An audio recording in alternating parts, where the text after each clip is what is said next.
ये लालू जी की वैचारिक विरासत है हम लोगों के पास में, और यही उनकी वैचारिक विरासत हमारी सियासत है। ये शोषण करेंगे जाति के नाम पे, लेकिन जाति नहीं गिनेंगे। ये उत्पीड़न करेंगे जाति के नाम पे, लेकिन जाति नहीं गिनेंगे।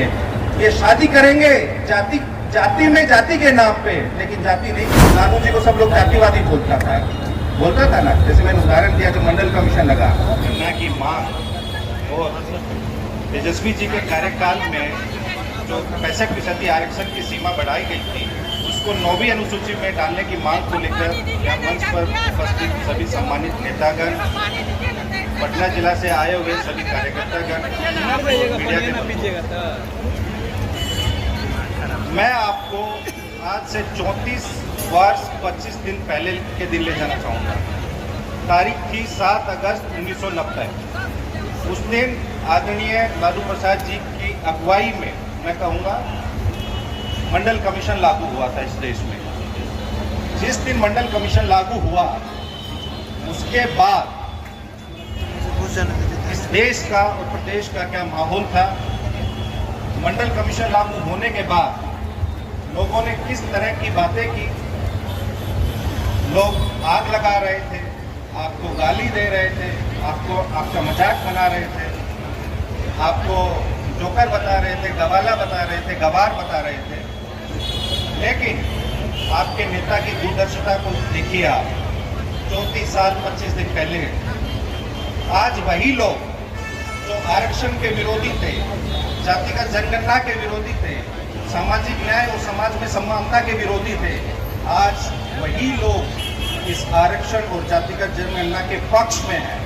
इस देश में आप एक पार्टी का नाम बता दीजिए जो कि जातिगत जनगणना के विरुद्ध है। कोई भी सार्वजनिक रूप से आरक्षण की मांग को और जातिगत जनगणना की मांग का विरोध नहीं कर सकता। ये आपके नेता ने आपको दिया है, समाज को दिया है। आज जैसे मैंने कहा, हर कोई जातिगत जनगणना की बात कर रहा है। भारतीय जनता पार्टी ने जब नेता प्रतिपक्ष श्री तेजस्वी यादव जी 2018 में भी 19 में भी नेता विरोधी दल थे, उन्होंने मांग रखी बिहार विधानसभा में, बीजेपी को उसका समर्थन करना पड़ा। और अभी भी हम चुनौती दे रहे हैं भारतीय जनता पार्टी को और उनकी सरकार को। बिहार में और केंद्र में उनकी सरकार है, या तो इस आरक्षण 65% जो आरक्षण बढ़ाया है, इसको आप 9वीं अनुसूची में डालिए, या फिर आप स्पष्ट रूप से कहिए कि हम इसको नहीं डाल सकते, या फिर आप देश भर में आप जातिगत जनगणना करवाइए। 2021 में जनगणना, हर 10 वर्ष बाद जनगणना होना होता है, लेकिन 4 वर्ष ज़्यादा हो गया। 2021 में होना था, 2024 में होने को है, इन्होंने नहीं कराई है। और ये हमारी मांग है कि आपको जातिगत जनगणना कराना होगा और राष्ट्रीय जनता दल और हमारे नेता इसे कराकर रहेंगे। साथियों, 1996-97 में जब संयुक्त मोर्चा की सरकार थी नई दिल्ली में, जनता दल के राष्ट्रीय अध्यक्ष, हमारे वर्तमान राष्ट्रीय अध्यक्ष श्री लालू प्रसाद जी होते थे। 3 राज्यों में जनता दल, उस वक्त जनता दल के मुख्यमंत्री थे, प्रधानमंत्री जनता दल के थे श्री एच डी देवगौड़ा जी। लालू प्रसाद जी की पहल पर उस वक्त देवगौड़ा कैबिनेट में प्रस्ताव पास किया कि 2001 की जनगणना में जातिगत जनगणना होगी।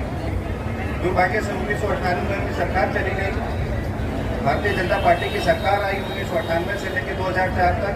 उसी दरमियान 2001 में जो हर 10 वर्ष के बाद जनगणना होती है वो हुई। वाजपेयी सरकार ने उस निर्णय को पलट दिया क्योंकि ये लोग आरक्षण और जातिगत जनगणना के विरोधी है। और उस कैबिनेट में आज के बिहार के मुख्यमंत्री वो कैबिनेट मंत्री होते थे, जो आज कह रहे हैं कि बिहार में हमने जनगणना करवा दी। तो 18 वर्ष से यहाँ मुख्यमंत्री थे, केंद्र में भी मंत्री रहे उस वाजपेयी जी की सरकार में। दुर्भाग्य से जब लालू जी केंद्र में मंत्री थे 2004 से 2009, तो उस वक्त 2001 की जनगणना हो चुकी थी, फिर 2011 में जनगणना होनी थी।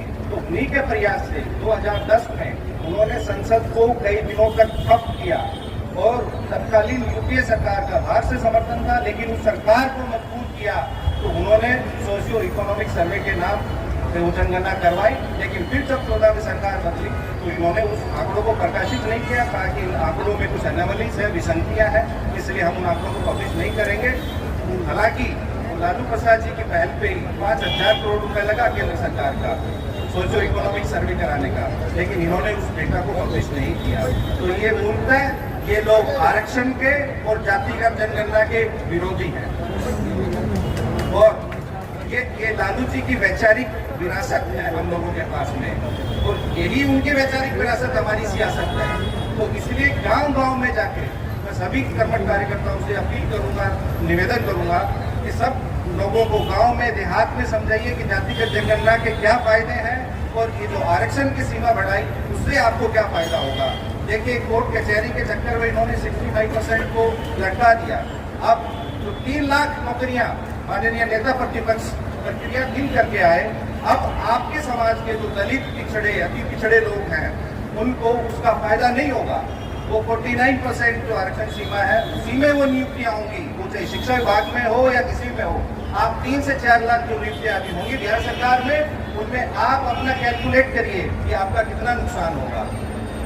इसलिए ये लोग नहीं कर रहे, इसको आपको समाज में जाके बताना होगा।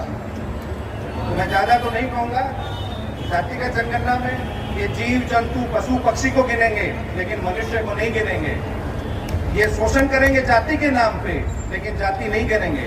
ये उत्पीड़न करेंगे जाति के नाम पे लेकिन जाति नहीं गिनेंगे। ये शादी करेंगे जाति में जाति के नाम पे लेकिन जाति नहीं गिनेंगे। ये अपने नाम में उपनाम लगाएंगे जाति के नाम पर लेकिन जाति नहीं गिनेंगे। ये खुद को श्रेष्ठ और विशिष्ट बताएंगे जाति के नाम पे लेकिन जाति नहीं गिनेंगे। ये भेदभाव करेंगे जाति के नाम पे लेकिन जाति नहीं गिनेंगे। ये सामाजिक तिरस्कार करेंगे आपका जाति के नाम पे लेकिन जाति नहीं गिनेंगे। ये मंदिर में प्रवेश करेंगे और कराएंगे जाति के नाम पे लेकिन जाति नहीं गिनेंगे। ये किसी को पवित्र बनाएंगे जाति के नाम पे लेकिन जाति नहीं गिनेंगे। ये छुआछूत करेंगे जाति के नाम पे लेकिन जाति नहीं गिनेंगे। ये आपसे सफाई कराएंगे, सीवर साफ कराएंगे जाति के नाम पे लेकिन जाति नहीं गिनेंगे। ये भिक्षा देंगे और लेंगे जाति के नाम पे लेकिन जाति नहीं गिनेंगे। ये जाति व्यवस्था मानेंगे लेकिन जाति नहीं गिनेंगे। संसाधनों पे कुंडली मार के बैठेंगे जाति के नाम पे लेकिन जाति नहीं गिनेंगे। तो इसलिए सभी कार्यकर्ताओं से मेरी ये विनम्र अपील है, आप जातिगत जनगणना के फायदे बताइए, घर चाहिए सभी लोगों को। इसके कोई आपको कहता है, देखिए लालू जी को सब लोग जातिवादी बोलता था ना, जैसे मैंने उदाहरण दिया जो मंडल कमीशन लगा। आज किसी की हिम्मत है कोई बोल देगा। तो जो लोकतंत्र की चक्की है वो बहुत धीमे धीमे चलती है लेकिन बहुत महीन पीसती है। तो 34 साल बाद जो पार्टियां उस वक्त जातिगत जनगणना का विरोध करती थी, जिनके मुंह पे जातिगत शब्द नहीं आता था, आज वो ही कह रहे हैं कि जातिगत जनगणना होनी चाहिए। तो इसलिए आप गिनोगे नहीं तो समझोगे नहीं, और समझोगे नहीं तो सुनोगे नहीं। तो इसलिए जातिगत जनगणना के फायदे आप समझिए और लोगों को भी समझाइए। बहुत बहुत धन्यवाद, शुक्रिया।